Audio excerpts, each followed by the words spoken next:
منال MP dice پر۔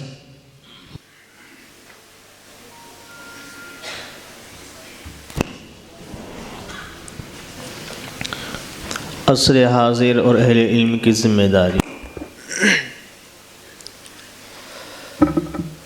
نحمده ونصلي على رسوله الكريم أما بعد فأعوذ بالله من الشيطان الرجيم بسم الله الرحمن الرحيم إن تنصروا الله ينصركم وثبت أقدامكم وقال في موضع آخر ولا تهنوا ولا تحزنوا وأنتم الأعلون إن كنتم مؤمنين صدق الله العظيم۔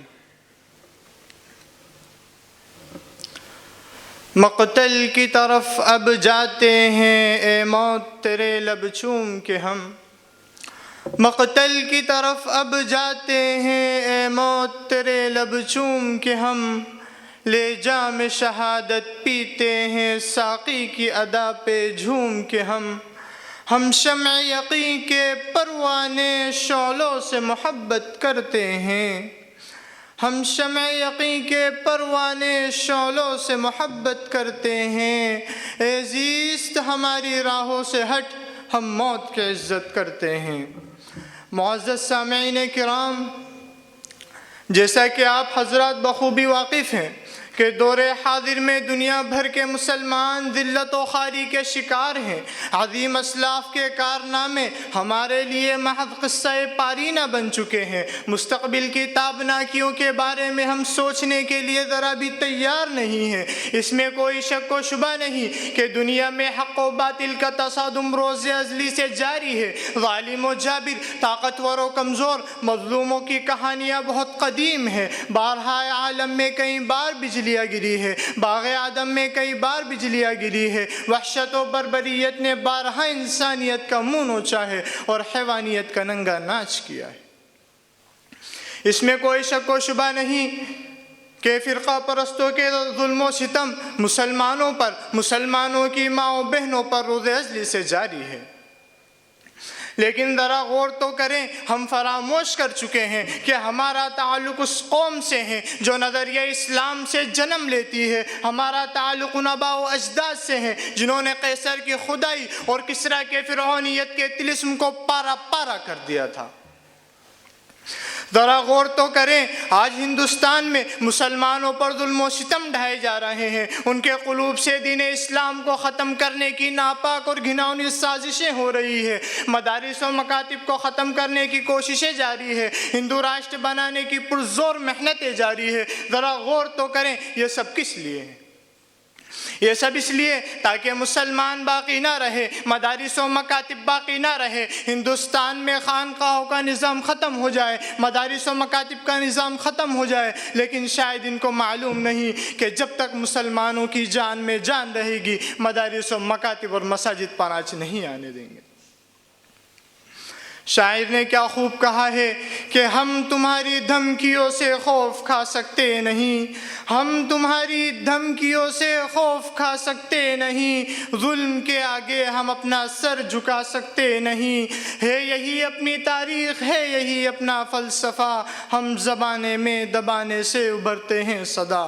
ملت اسلامیہ کے پاس بانو، اگر اسلام ہماری جان مانگے تو جان دے دیں گے، اگر اسلام ہمارا مال مانگے تو مال دے دیں گے، اگر اسلام ہماری اولاد مانگے تو اولاد دے دیں گے، اگر اسلام ہمارا تن من دھن مانگے تو سب کچھ دے دیں گے۔ لیکن یہ نہیں ہو سکتا کہ مسلمان ان فرقہ پرستوں کی وجہ سے نبی کریم صلی اللہ علیہ وسلم کی جاہ و جلال دے، مسلمان آخرت کو چھوڑ کر دنیا کو ترجیح دے۔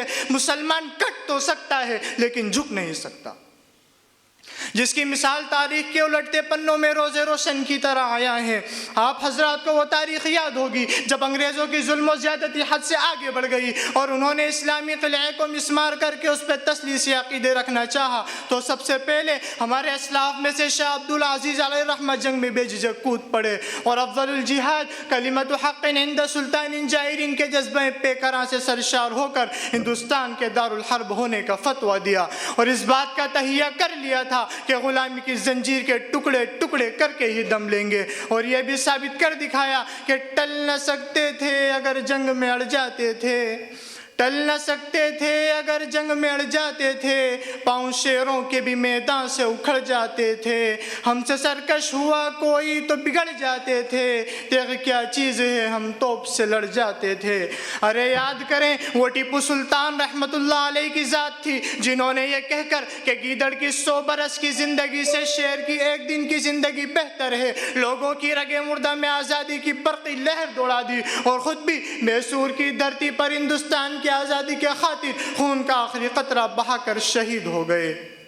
لیکن آج پھر بھی یہ تنگ نظر احسان فراموش غدار جو ہم سے وفاداری کی سند مانگتے ہیں، میں ان سے کہنا چاہتا ہوں اگر ہم ہیں غدار تو پابند وفا تم بھی نہیں، اگر ہم ہیں غدار تو پابند وفا تم بھی نہیں، اپنی کثرت پہ نہ اتراؤ خدا تم بھی نہیں۔ آپ حضرات مجھے بتائیں کیا مسلمانوں نے جنگ آزادی اس لیے لڑی تھی کہ صاحب اقتدار ہو جائے؟ کیا مسلمانوں نے اپنا خون اس لیے بہایا تھا کہ حاکم بنے؟ کیا مسلمانوں نے اپنے جسم پر زخم اس لیے کھائے تھے کہ حکومت کریں؟ نہیں، ہرگز نہیں، بلکہ دین کو باقی رکھنے کے لیے، اسلام کو باقی رکھنے کے لیے، ہندوستان میں امن و صلح کو باقی رکھنے کے لیے، ہندوستانیوں کو غلامی کی زنجیر سے آزاد کرانے کے لیے۔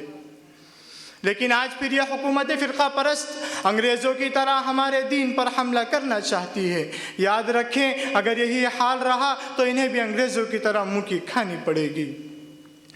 کوئی گر صلح کے پھولوں کو پیروں سے کچل ڈالے، کوئی گر صلح کے پھولوں کو پیروں سے کچل ڈالے تو شاخ گل کی پتی پتی پہ قتل عام لکھ دینا۔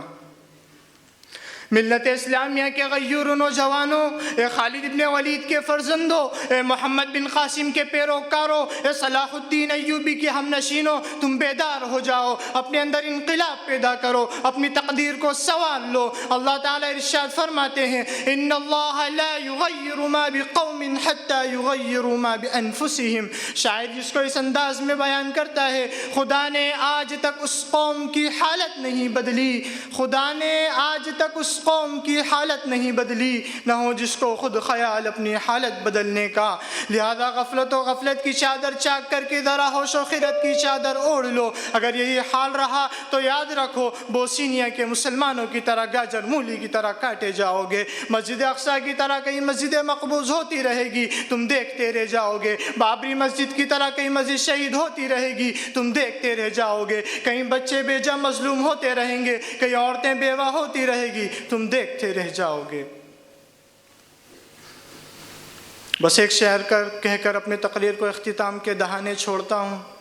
شاعر کہتا ہے اسلام کی فطرت میں قدرت نے لچک دی ہے، اسلام کی فطرت میں قدرت نے لچک دی ہے، اتنا ہی یہ ابھرے گا جتنا کہ دباؤ گے، وما علینا الا البلاغ۔ ماشاء اللہ۔ اب میں اس کے بعد ہمارے اگلے مساہم شعیب جھارکھنڈی کو دعوتی خطاب